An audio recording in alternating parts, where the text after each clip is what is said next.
set up two-factor authentication on your account.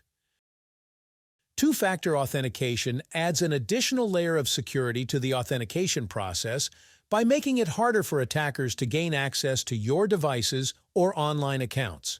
To set it up in your TaxDome profile, you must log in to your account. Click on your name at the top right corner and then into Account Settings. Here, you'll see a toggle to turn on two-factor authentication.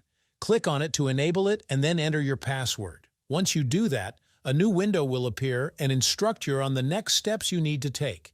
You will need to download an authentication app on your phone. The list of options appears in this step. Once you've selected one of the options for either Android or iOS, select Next Step.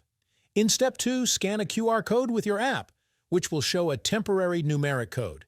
In Step 3, insert the code provided by the app and click on Verify. And that's it. Now, every time you enter the portal, you will be asked to enter a new code from the app.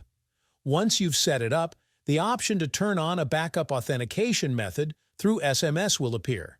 To activate this option, turn the toggle on. Submit your password, insert a mobile phone number, and insert the verification code you receive as an SMS. Now, when you log in, you'll have the option to use either the Authenticator app or an SMS code.